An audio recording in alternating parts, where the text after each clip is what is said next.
Hey there, Weld.com world. It's Matt Schwartz, the Welding Geek here. Today's project, we're building a Mandalorian themed samurai helmet. So if you want to see how I went about making this, stay tuned to the video.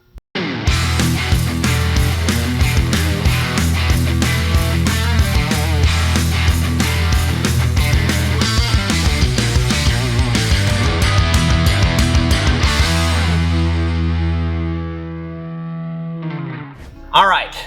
Before we get fabricating anything, I wanted to kind of go over the process before the process, templating. Templating is the most important part of the project. I have already done the most important part off camera before we even start making anything with our hands. So I just kind of wanted to go over what I had to go through in order to get to the paper templates that I have here. You can see a bunch of different pieces on the table, some in poster board, some in metal. I always start, especially with a helmet like this where there's nothing available to template off of, it's something out of my brain. I just get started somewhere. A part of the helmet where I want to start, and I just start building off of that. And that was this little side piece, which is the side of the helmet. So I just drew something up in CAD that kind of looked like how I wanted it to look. And I just started from there. And so when I got it done and I put it on the poster board and kind of formed it how I wanted it, I can look at that and say, that is way too big. That is not where I want to start. And you can shrink, move, do however you want to do it. Either if you're working by your hands, sketching, or on AutoCAD. Fortunately, I have CAD, so it makes life a lot easier. And so before I even put anything in the metal, I worked with poster board, and then I eventually moved all 2 of my pieces to the metal. But yeah, you can see all the different stuff I have made here, the sides, until I get to a place where I'm comfortable getting it into metal. And then even after you get into metal, sometimes you have to make adjustments accordingly on CAD to get things to fit together so you can actually weld them. So I have fine-tuned all of this stuff here to get to here, the templates that we're going to be using to start our project here. Now, when you're templating, you want to make sure you kind of draw in tricks and stuff that's going to make your life easier. Some of these will be like when we get over to the bead roll. I have these edges around here, and this is an offset to know when I go to start to put the bead is going to be exactly on this line, and we're going to cut off the excess. It's just stuff like that will make your bead straight and look really nice. I also have all the holes and everything that I need with cross hatches, so we can do automatic center point punches on these and make sure all our holes are in the exact right spot. Because if you've been in the fabrication business, you'll know if you get something off this slightly, it'll be screwed up. The whole piece will be garbage. So everything needs to be pretty precise, even on something as funny as a cosplay helmet. So I just kind of wanted to give a little explanation of all this. There's been over 20 plus hours already in this build before we even start making it. And it's because this is the most important part, templating. Do your templates right. Don't skimp. That's the word I'm looking for. Don't skimp on your templates. Make sure you do the work ahead of time to make your actual fabrication easier. I have gotten all my templates cut out here, relieved out of the paper. I actually printed these 1:1 or 2 scale off of CAD on like 11 by 17 inch paper, which makes it easy. All your lines, you know, we got, like I said, all our holes. We've got all these lines that represent a feature of the helmet. Like this will be an offset, this will be a bead, and then these lines will be kind of recessed. So I've drawn all that stuff on my templates. Now I'm going to use spray glue and spray glue it to the sheet of material that I'm working with. Like for this is this side of the mask here. I've actually printed out mirrored versions of these. So I'm actually going to glue this on one side and this on the other, because there's lines that one will go one way and one will go other, and this will make sense when I get over to the fabrication process. But that's why there's this nice 90-degree, so I can go to the edge of the sheet, glue it down, and then glue this on the other side so I know they all line up perfectly. And that's what I mean about building in the tricks into your templates to make your life easier when it comes to the fabrication process. So I got my bulk spray glue under here, and I'm gonna try to glue as many of these templates on the sheet, and then I'll find another chunk and we'll get everything laid out. And then we're gonna take it over to the shear, get stuff sheared out, and then we'll go from there. All right, the first tool of the build, and this is a jet PS1652, as you can see on here. This is a pneumatic shear. This is one of the most handy tools ever, in my opinion. Just makes shearing out metal way easier. The metal we're using is 050 3003 aluminum. My favorite alloy, 3003. These are the capabilities of the shear here. Mild steel stainless, it just kind of breaks down the thicknesses of what it can actually do. This thing will have no problems doing the 050 3003. So how this works is there's a button, press the button, and up and down with the button, or there's a pedal here, down with the pedal. So what I'm gonna do now is basically try to chunk out, get all my pieces relieved out of the sheet, and then any straight edge that I can hit with the shear, I'm gonna hit those edges here, and then the rest of the cutting, we'll go over to the bandsaw. If there's something in the sheet that I can't shear through, like if there's a group of parts that are too close that I can't shear straight edge through, I'll have to take those over to the bandsaw and get those relieved out, back over here, and shear the straight edges.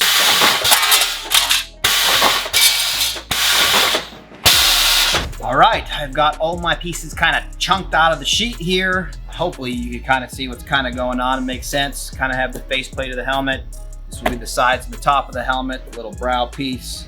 It's the bottom chin piece. This will be the neck armor and the little back armor section, the little skirt on the back of the helmet. Before we make our way over to the bandsaw, I remembered I like to go ahead and relief out some of these internal corners. So I'm gonna get all the stuff, the pieces that need the reliefs cut in them, and I'll show you how I do that over at the Rotex Punch.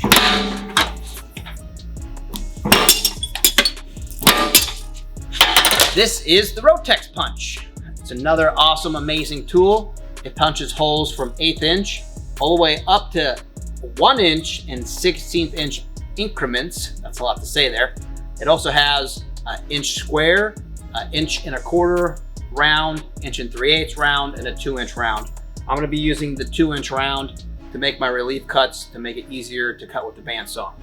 And what I mean by relief, it's just a cut like this. So when you come around a tight edge, it just makes it easier. This one didn't necessarily need to have it. Certain internal corners, all this stuff, it just makes it easier to be able to have a relief to get the bandsaw blade in and continue on. Yeah, now it makes it easier to cut across here and then to make that jog.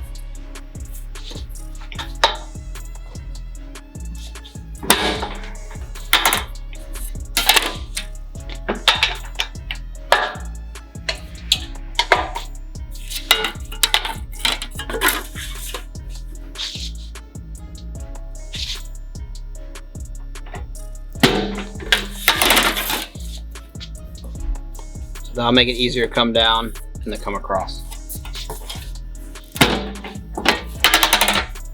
All right, next up, bandsaw. The blade I'm using is a 16 tooth per inch blade.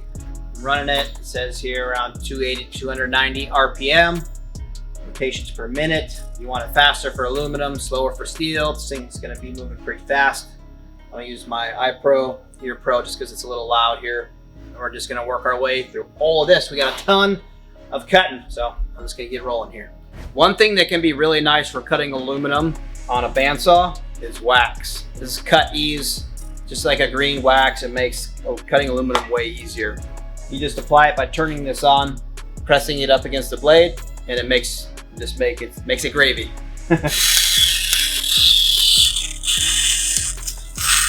All right, we got all our stuff cut out on the bandsaw. Next up, before we do anything else, there's always a burr after doing a cut like that. I don't know if you can see that. That can cut you. So I'm going to use this handy little tool called the deburring tool, basically a little knife. I'm just going to go around to all the edges of these and take that burr off so I don't cut my fingers on the next process when we're working on each individual part.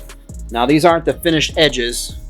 This will get a bead across here, and then we're taking it back over to the bandsaw and cutting that out. But just don't want to cut my fingers, so I'm going to take the time to use my deburring tool I'm gonna deburr all my parts real quick. What I got in front of me here is a PEX 2 bead form tool. It's made by Roper Whitney. It's amazing. We're gonna be using this to do 3 different types of forming. The first forming, we're gonna use this set of dies here. These are my bead form dies. That's what we're gonna use to put a bead in. Then we're going to use offset dies to put offset. It just puts a little offset in the middle.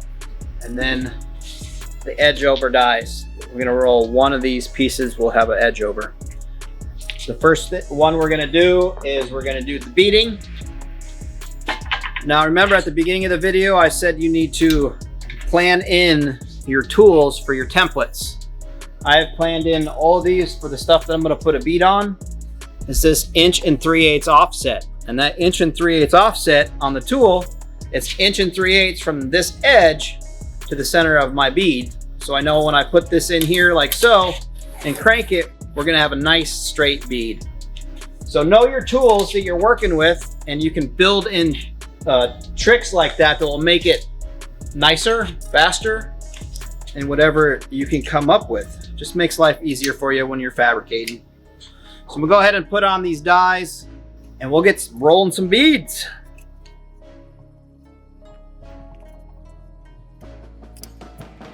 All right, you can kind of see this is the back side, obviously. That's the front side. It still has the paper on it, so it's kind of hard to see. But this bead will actually, I'm gonna tap it over with a hammer, and it'll be a kind of a rolled over edge on some of these parts, and the other parts, it'll just be a bead.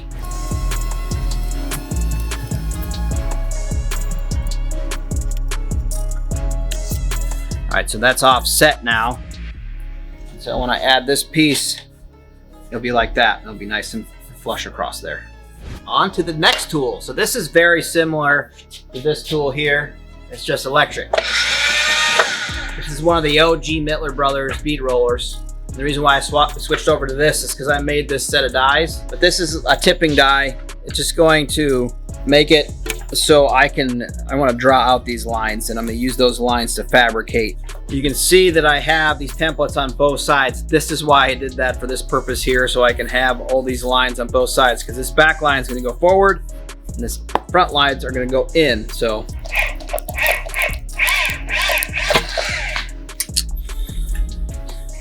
and all right, this will all make sense once I get the plastic off, but I kind of form this with these lines, and it just makes it, this will be the cheek of the helmet here like this.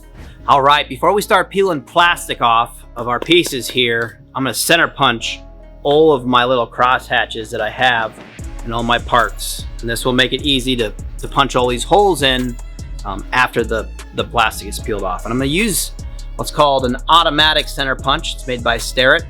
It's just a lot easier than your normal hammer and center punch thing where you're hammering them all.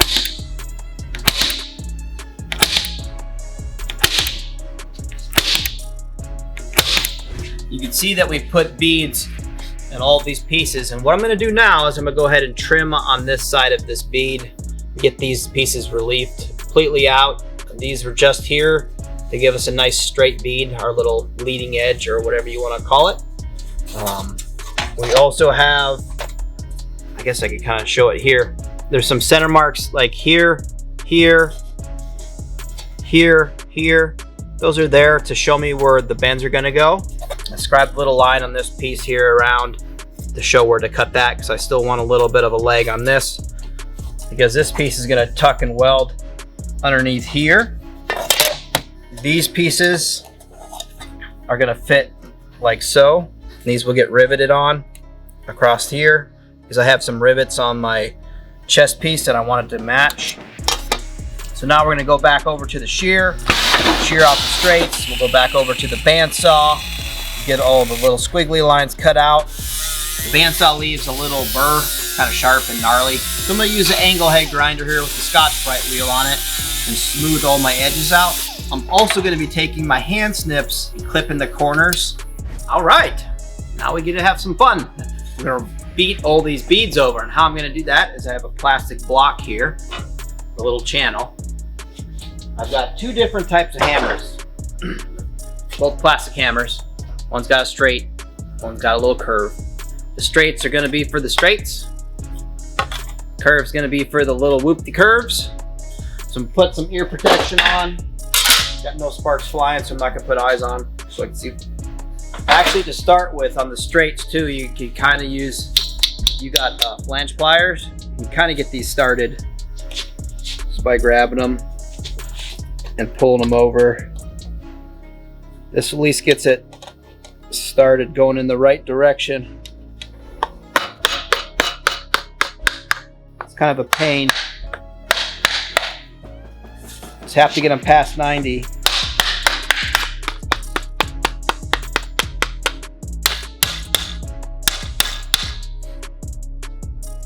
All right, you can see I have that folded over all the way. And it's gonna look like that. Now I have to try to get all of these beads rolled over and straightened out.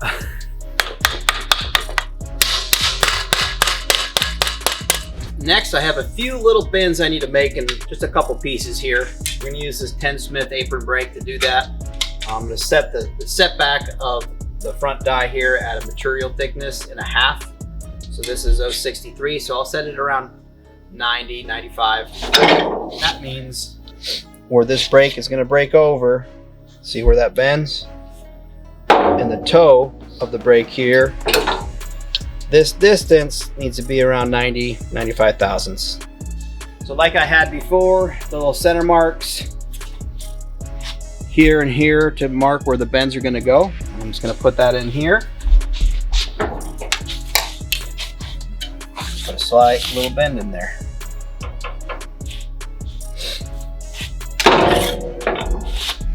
Not exactly sure the degrees quite yet, but this is thick enough to where you can move it around. I just need to get that brake in there so when we get it attached to the front. Now I'm gonna do that to the other side over here. Just to get it started. If I need to take a little out, put a little in. That shouldn't be a problem with the thickness of the material we're using here. Actually, I think it's 050, not 063, but close enough for the setback. I'm gonna use this bantam brake here to get the bends in this, since I couldn't get it in the apron brake. This just gives me some room off to the sides to allow it to bend. It'll take a couple little hits. I'm not too concerned. I'm just trying to get a break across this edge, and then I can mess with it with my flange pliers if I need to. All right, I'm gonna add some dimension to these are my face pieces here, the little T-visor. I'm gonna use a plastic mallet, kind of dimple in a little bit around these edges, which will kind of sink that in a little bit. And I'm gonna try to round this face mask over just slightly. It's gonna do a little bit of handwork here, trying to just form out this face a little better. All right, next up, I'm gonna put some holes in all our pieces. Just gonna go over quickly what we're gonna use. This is called a Roper Whitney punch. Just an awesome punch tool to be able to punch holes into light gauge materials, mild steel, aluminum. This one goes from 3/32 up to 9/32. I have it on 3/16 right now because that's going to be all the holes that we put in our pieces like this, the shroud pieces, because these will all get shoelacing or lacing laced through all that. So we're going to do 3/16 hole on that.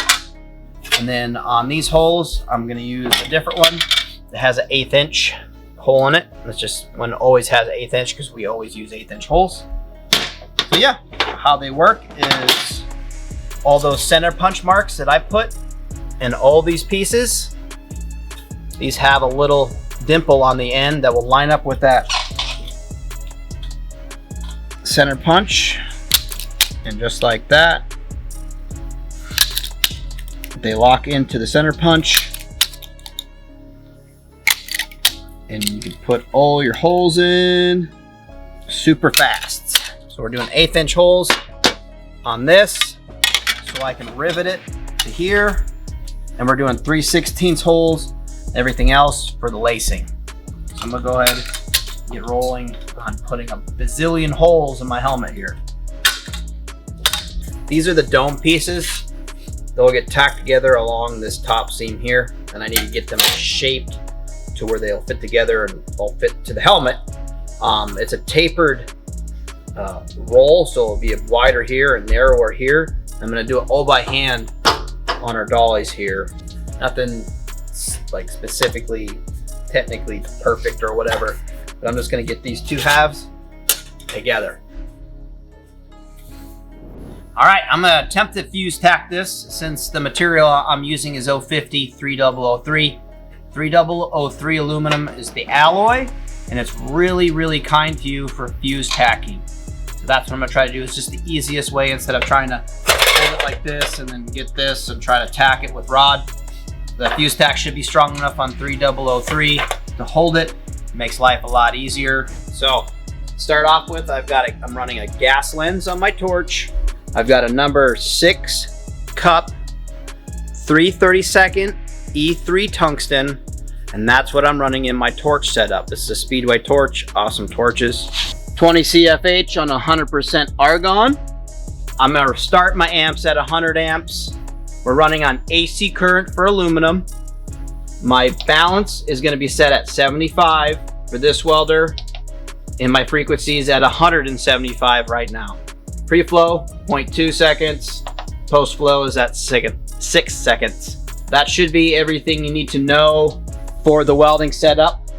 I'm gonna be wearing my safety glasses, a helmet. I got these awesome Game Changers gloves, which I love. These are by Blue Demon, and our boy, the Welding Okie, came up with these gloves. I do love these. Try to tackle this stuff together here.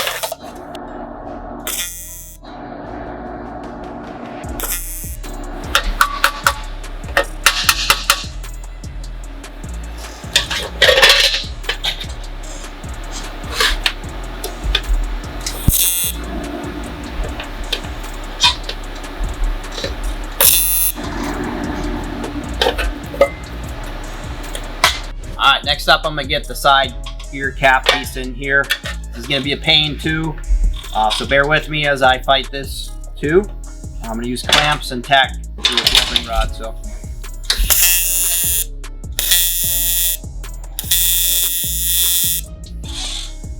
All right, we're gonna get welding here. Same setup with the welder. I'm using 40-43 rod, and I'm just gonna try to weld. The weld node 50 is no treat, kind of hard. Thin, but we'll see what we can do.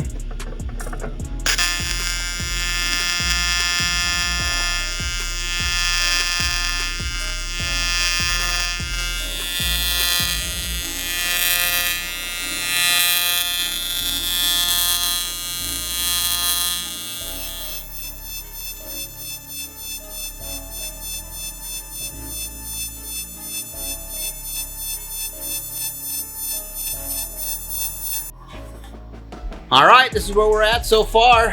I know things probably haven't made a whole lot of sense until this point right here. You can actually see what we're making. I got my sides just clecoed on. I don't know if you've ever heard of these. This is called a cleco, just a quick fastening tool. We're gonna put some pop rivets around here, and then I'll get my the skirt around the back of the helmet. We'll be getting pretty close to getting it done. This is where we're at so far. Still have a little bottom chin piece to make. The welds are nothing to write home about, but they're not bad. We're gonna be dressing them off, so I wasn't too concerned about the visual appearance, just as long as they penetrated well with a good worm on the inside here. There's that one. I don't know if you can see up underneath there. But now that we have our welds on, we're gonna switch over and take them off. I'm gonna be using a couple different tools here. I'm gonna try my DA probably a little bit. I got 2 different angle head grinders that turn at different speeds. And whatever tool I decide while I'm dressing these off is what I'm going to use. I've got a bunch of different grinding discs here, 36 grit, 80 grit, and 2 different colors of Scotch-Brite. One's just more coarse than the other. Just old tools that I need to dress off a weld. I'm gonna try to make this look like it's one uniform piece of metal is the whole goal. This is a skill that takes experience, just doing it over and over again, just like welding. Taking off welds is just as hard as just putting them on sometimes, but I wanna make it look nice.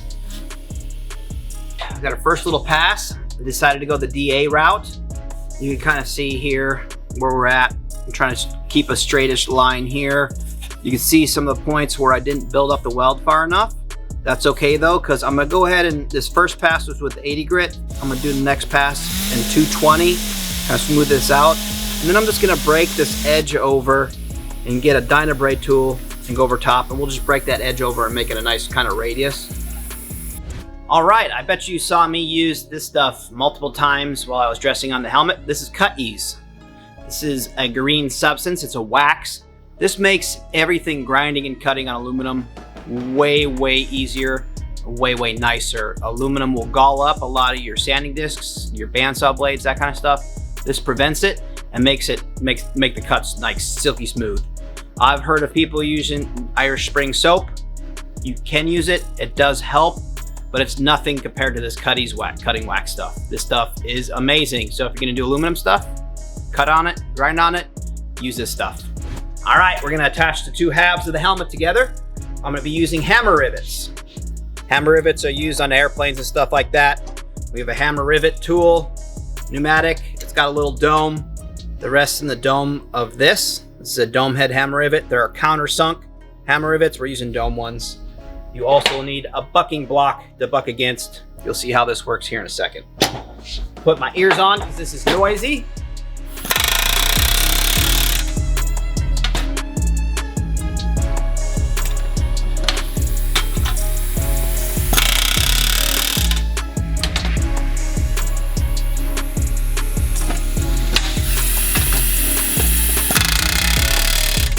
Got my three little chin pieces here. I'm just gonna put a slight curve in them that matches our little neck thing here, so they're not just straight. I'm just gonna do that by bending it over by hand.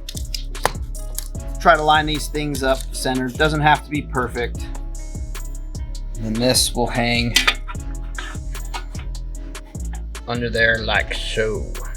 All right, we're gonna go ahead and bend the skirt here. I transferred over those lines to the back side. I tape these together this way because I want this line or this bend to be right down all three evenly. So when this bends, this is obviously going to shrink all this stuff together. So we're just going to bend it on our hydraulic press here or pneumatic press here. See how this goes. If this doesn't work, I'll probably just do it by hand.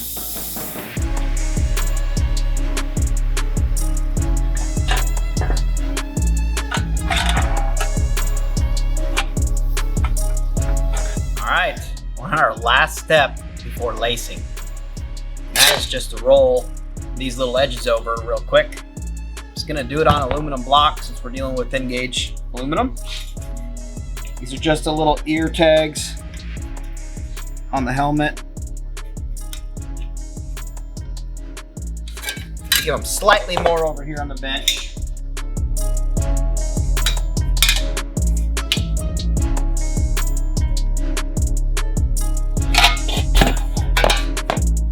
All right, I think that is it for the fabrication process here. We've got our back skirt. Okay, our helmet will go like so. Our neck guard. And the next time you see this, it's gonna be laced up. So, let's get that done. Not putting that on video. It's gonna happen like right, and boom, just like that, movie magic. The helmet is all laced, all put together. This is actually the prototype that I made. For time's sake, I went ahead and just brought this instead of having to spend the days to lace that one. So here's what it'll look like. All nice and fancy and laced together. I made this helmet to go along, as you can see, the rest of my samurai armor that I've built over at my YouTube channel, The Welding Geek. So if you want to check out the rest of this build, you can check it out over there. As you probably heard by now, Weld.com has an app. It's a place where we're trying to gather all welders all over the world together in one spot to ask your questions, to teach people, to show us how awesome of a welder you are. All types of welding, gas, stick, TIG, MIG, whatever, brazing, all the fun stuff. So if you're interested in welding or you're a welder, Download the Weld app today on your Android, your iPhone. There's a couple different versions. The free version is kind of like an Instagram, where you can post pictures and videos and comment and just kind of see what people are up to.